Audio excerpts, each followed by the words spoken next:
ரூபம் கொண்டே வேற்றுவாடி ரூபம் கொண்டு மேகவந்தம் வாராரையா தாமரை தண்டோடு வழி வழி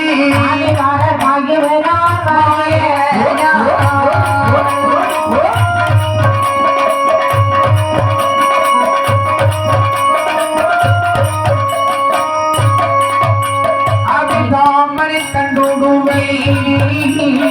யாரும் வந்தார் மாயவனா அந்த மந்திரகன் இடத்தில் வந்து மாயவனார் ஏதும் சொல்லார் அருமை தந்தாய் மந்திரகன்னி அருமை தந்தாய் மந்திரகன்னி என்று ரெண்டு சத்தம் விட்டார்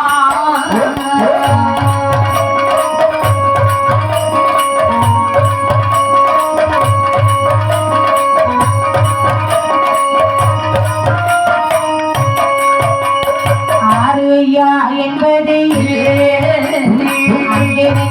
அழைக்கிறது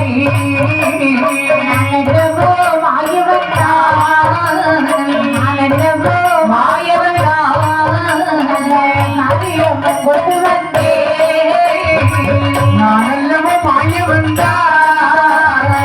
நானல்லவோ மாய வந்தா உனக்கு நல்ல செய்தி கொண்டு வந்தே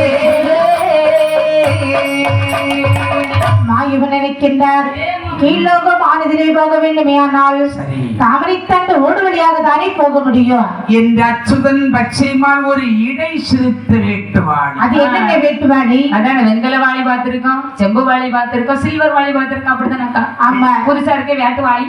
வேட்டுவாளி என்றால் அது ஒரு பூச்சி இனம். பூச்சியா? அப்படி ஒரு இனமாக கோலம் கொண்டு சரிதான் அந்த தாமரை தண்டோடு வழியாக கீழ் உலகம் வந்து மந்திரகன்னிடத்திலே வந்து ரெண்டு சத்தம் இடுகிறார். எப்படி? தங்காய் மந்திரகன்னி மந்திரகன்னி என்று சத்தம் இடுகிற போது மந்திரகன்னி என்ற சத்தத்தை காதில் கேட்டான். அண்ணனுடைய குரல் போல மாயவனின் குரல் அல்லவா என்று ஓடோடி வருகின்றாள். அண்ணா, என்னம்மா கமல கண்ணா, தங்கா, ஒரு நாளும் இல்லாத திருநாளாக இன்று இங்கள் வந்திருக்க காரணம் என்ன அண்ணா? நல்லா இருக்கிறியா அம்மா?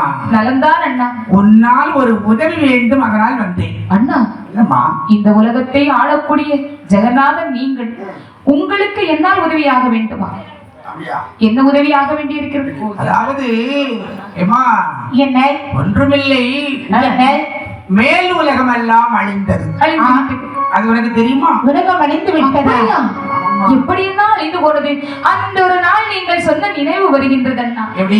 மறுபடி எப்பொழுது வருவீர்கள் என்று நான் மறுமொழி கேட்டதற்கு, இந்த உலகம் அழிந்தால் நிச்சயம் வந்து உன்னை பார்ப்பேன் என்று சொன்னீர்களே அண்ணா. அப்படி என்றால் உலகம் அழிந்து விட்டதா? உண்மையே அழிந்தது. எப்படி அழிந்தது அண்ணா? சரி, அதெல்லாம் ஒரு குடும்ப கதை. பார்வதி சொல்லி கேட்டு பகவான் திருநடனம் ஆடினாராம். அதனால் தண்ணீரால் உலகம் அழிந்ததா?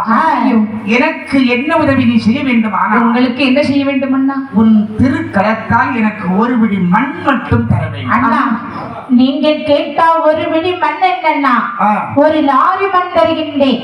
இல்லையம்மா, ஆனால் உண்டு. பாஸ் எடுத்துட்டு வந்திருக்கீங்களா? எது? ஆமா, அதனால உங்களை கூண்டோட ஏத்திருவான் சேஷன். சேஷனா? இது யாருக்கமோ? ஆதிசேஷனுக்கமோவா? நான் அண்ணன் வந்திருக்கிறம்மா, என்ன பார்த்து பேச. அண்ணா, கவலை கண்ணா, உனக்கு இல்லாத மண்ணா எவ்வளவு வேண்டும் என்று சொல்லுங்கள் அண்ணா, இது அள்ளி தருகின்றேன். மாயவா, மண்ணளந்த பெருமானுக்கு மண் வந்து என்னிடத்தில் கேட்பதா? உங்களுக்கு வேண்டிய மண்ணை நீங்களே எடுத்துக் கொள்ளுங்கள் அண்ணா. பாரம்மா, என்ன? மண்ணளந்து கணக்கு சொன்ன மாயவன் நானாக இருந்தாலும் இந்த மண்ணுக்கு சொந்தக்காரி நீ அல்லவா? ஆமா. உன் கருவுயிர் இல்லாமல் இந்த உலகம் உருவாக்க கூடாது என்று மாயவன் கேட்டபோது மறுக்காத மந்திரகன்னி ஓடோடி சென்று தன்னுடைய திருகரத்தாலே ஒருபடி குங்கும மண்ணை வாரினாள். மந்திரத்தை ஜபித்து மாயங்கவிலே கொடுத்து புறப்படுங்கள் என்றாள். ஆமாம். மாயவன் திரும்புகிற போது தண்ணீர் வழியாக போகிற போது மண் கரைந்தால் அது இடைஞ்சலாகும். மறுபடியும் வர வேண்டும். ஆமா, மறுபடியும் தங்களிடத்திலே மண் கேட்க வேண்டும். இரண்டாவது முறை கேட்பது சரியில்லை என்று மந்திரகன்னிக்கு தெரியாமல் மாயவன் இடது கையினால் ஒரு பிடி மண்ணை சொல்லாமலே இருக்கிறார். எப்படி பாருங்கள், கண்ணி கொடுத்தாள் ஒரு பிடி மண், ஒரு பிடி மண், ஒரு பிடி மண், ஒரு பிடி மண். மாயின் மரபு செய்தார் ஒரு பிடி மண், ஒரு பிடி மண், ஒரு பிடி மண்.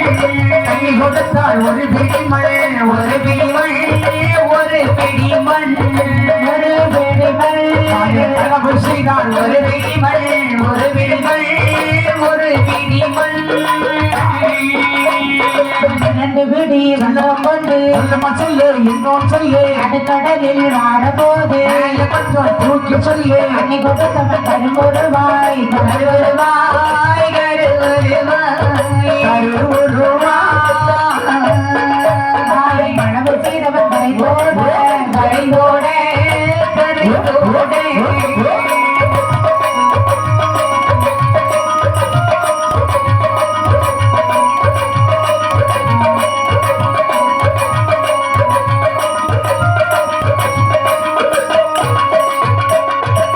மந்திரகனி கொடுத்த ஒரு பிடி மண்ணையும் கொண்டு ஒரு பிடி மண்ணை களவு செய்து கொண்டு கடவுளே களவு செய்கின்றார். ஆமா, தாமரை தண்டு ஓடு வழியாகவே மாயவனார் வருகின்றார். கண்ணன் எதை செய்தாலும் அதை காரணத்தோடு செய்வார் அல்லவா மாமா? நடுக்கடலில் வருகின்ற வேளையில் ஆக 2 பிடி மண்ணு கொண்டு வர.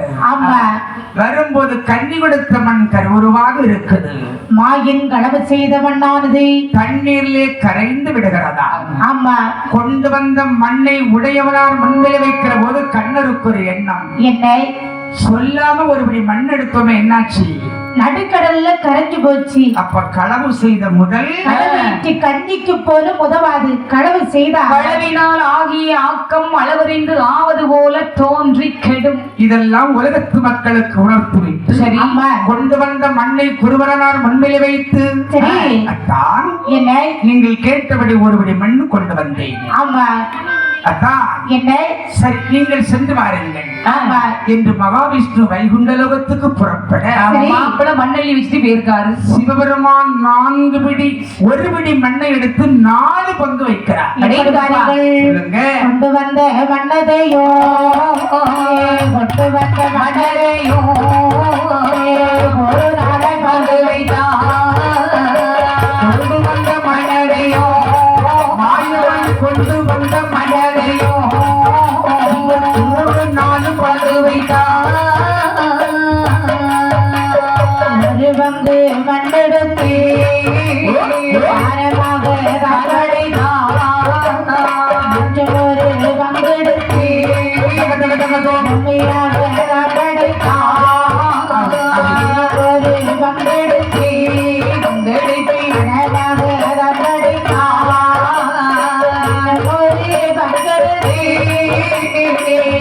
ஒரு பங்கெடுத்து அழகாக தகடைத்தார். ஒரு பங்கெடுத்து ஒரு பங்கெடுத்து மலையாக தகடைத்தார். பகவானுடைய முன்பிலே சரி, ஒருபடி மண்ணையும் கொண்டு வைத்தார். வாருங்கள், இதை 4 கூறாக ஆண்டவன் பிரித்து அம்மா ஒரு பங்கு மேலே வெட்டறிய வானம் தோன்றுகிறது. சரி. ஒரு பங்கை பூமியாகவும் ஆமா, இன்னொரு பங்கை 7 கடலாகவும் சரி. இன்னொரு பங்கை வடக்கே விட்டறிய ஆமா, அதில் அஷ்டகிரி பருவதம் தோன்றுகிறார். ஆமா, மலை போல மாமலை தோன்றிருக்க மகாதேவன் ஒரு பிடி மண்ணுல உலகத்தையே படைச்சிட்டாரிய மனுஷன். கொஞ்சம் உதிர்ந்த மண் இருக்குதா, அதில் என்ன செய்வோம் என்று பார்க்க இந்த உலகத்தில் உள்ள ஜீவஜந்துக்கள் அத்தனையும் உதிர்ந்த மண்ணிலே பகவான் பிறவி செய்கிறார். ஏனென்றால் இந்த உலகத்தின் படைப்பிலே நாமெல்லாம் உதிர்ந்து போகின்ற மலர்கள் அல்லவா? மண்ணிலே பிறந்த மக்களே மண்ணிலே போவாய் ஆமா என்பதற்கு மரமட்டை தட்டை தாவணை புல் போன்று ஆடு மாடு கோழி தேவர்கள் முனிவர்கள் படைக்கும் பிரம்மனையும் ஆமா அந்த உதிர்ந்த மண்ணிலே பிறவி செய்கிறார். இப்படி இருக்க இனிமேல் என்ன என்ன செய்யலாம் என்று அந்த இடத்துல இருக்கிற போது கைலாசமலை புதிதாக தோன்றக்கூடிய நேரத்தில் அது எப்படி தோன்றுகிறதா? கைலாசம் உதித்த போது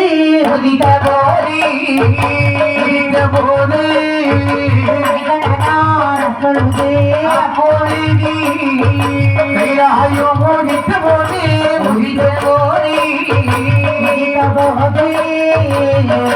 கண்டன் அப்பொழுது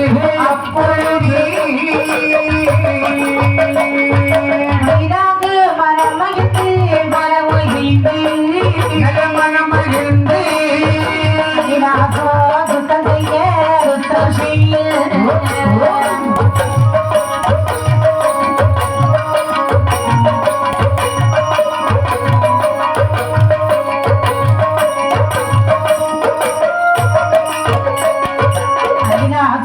சுத்தம் செய்ய சுத்தம் செய்ய செய்தார் சங்கத்தில்